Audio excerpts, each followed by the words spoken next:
شب برات کے حوالے سے چند ضروری باتیں، اس کی فضیلت کے بارے میں جو روایات ذکر کی جاتی ہیں وہ سب ضعیف ہیں۔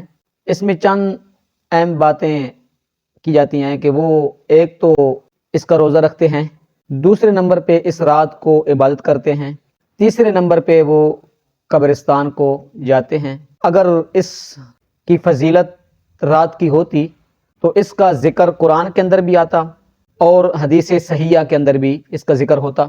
اگر قرآن کے اندر اس کا ذکر نہیں، حدیث صحیحہ کے اندر اس کا ذکر نہیں، تو معلوم ہوا کہ اس کے اندر قبرستان جانا یا دن کا 15ویں شب کا دن کا روزہ رکھنا یا عبادت وغیرہ کرنا قرآن اور حدیث سے ثابت نہیں ہے، تو لہٰذا معلوم ہوا یہ جائز نہیں ہے۔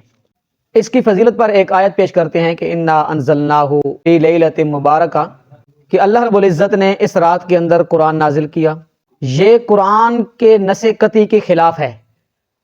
قرآن کی آیت کے اندر تحریف کرنی ہے۔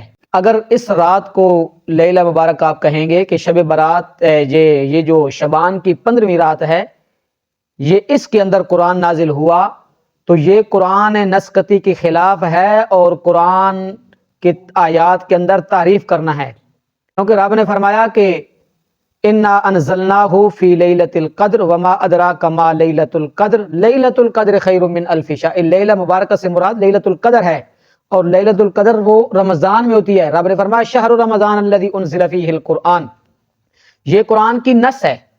اور اگر شعبان کی 15ویں کو آپ کہیں کہ قرآن نازل ہوا، تو یہ قرآن کی نص قطعی کی کیا ہے؟ خلاف ہے، اور قرآن کے اندر کیا کرنا ہے؟ تعریف کرنا ہے۔ جو لوگ کہتے ہیں کہ دن کا روزہ رکھنا، جو روایت پیش کرتے ہیں، یہ بالکل ضعیف ہے، صحیح نہیں ہے۔ دوسرے نمبر پہ اس کے اندر تہوار منایا جاتا ہے، اس رات کو مٹھائیاں حلوے پکائے جاتے ہیں، تقسیم کی جاتے ہیں۔ تو جو تہوار کے دن ہیں وہ دن کو ہوتے ہیں، رات کو نہیں ہوتے۔ عید الاضحیٰ ہے وہ بھی دن کو ہے، عید الفطر ہے وہ بھی دن کو ہے، جمعہ ہے وہ بھی دن کو ہے۔ پھر اس رات کے اندر چراغا وغیرہ کرنا، شعلہ بازی کرنا، یہ کہاں جائز ہے؟ دن کو رب نے اس لیے رکھا کہ تاکہ شعلہ بازی بھی نہ ہو، لائٹنگ وغیرہ بھی نہ ہو۔ عید تہوار والے دن جو ہیں وہ دن کو ہوتے ہیں، رات کو تہوار نہیں ہوتا۔ دوسرے نمبر پہ رب نے ایک جمعہ کی گھڑی کہا کہ جمعہ کی ایک گھڑی اور ساتھ ہے، جو بندہ بھی اس گھڑی اور ساتھ کے اندر دعا کرتا ہے تو میں اس